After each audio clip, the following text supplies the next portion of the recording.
It's a huge number, $1.5 million of this ripping off former art dealer. Her name is Wendy Holstead Beard. She's 58 years old. She was in court today, and she pleaded guilty to 1 count of wire fraud. Maximum penalty there, 20 years in prison. But what she would do was she would have customers, art collectors, consign their art to her, meaning she would sell it, take a commission, and then give them the money.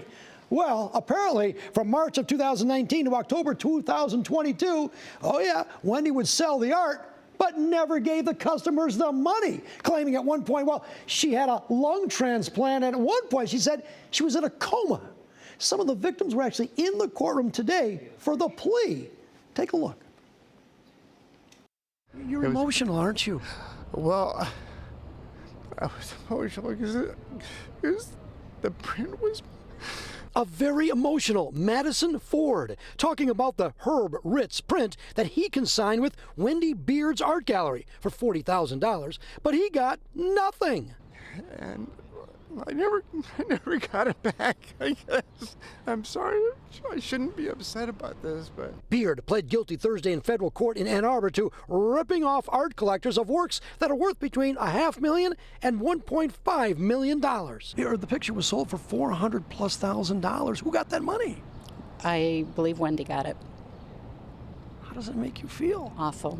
The judge said there was literally 500 pages of art in dispute in this case. Some of it sold. The FBI recovered some, and some are just gone. How many victims are there? I don't know the answer to that. I mean, there are 100?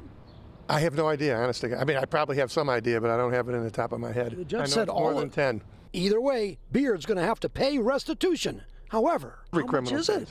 We don't know yet. About how much is it? We don't know. It's going to be, you heard that there's a distinction. They think it's more than 1.5 million, the loss. We think it's 500, no more than 500. Does she have that kind of money, even 500? She doesn't have any money.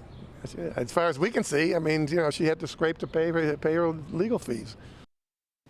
Steve Fishman there, her attorney. Yeah. All right. He said stay tuned, by the way. All right, so sentencing guidelines in any type of case is always guidelines. Steve Fishman wants his client to go about, he's admitting that the plea, about 3.5 to 4 years, give or take. The feds want between 4 and 5 years, so that's kind of the deal. If the judge doesn't have to go with that, the judge can do whatever the judge wants to do, but probably it'll be within that guideline. Sentencing, by the way, is December the 12th in federal court in Ann Arbor. Very unusual in this case is that the victims actually attended the plea.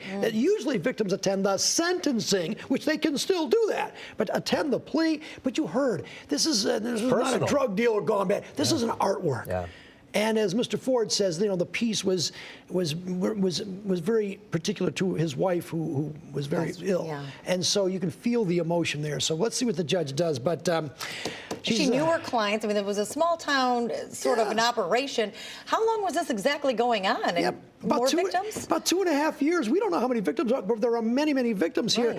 And you're right. This was a family business. Wendy Beard's father was very prominent in the art world, and a lot of these people knew the father, the family, and why she did it, we really don't know. This makes it feel even more like a violation when it becomes that personal at that level, right? Charlie Langton for us. Thank you. Thanks.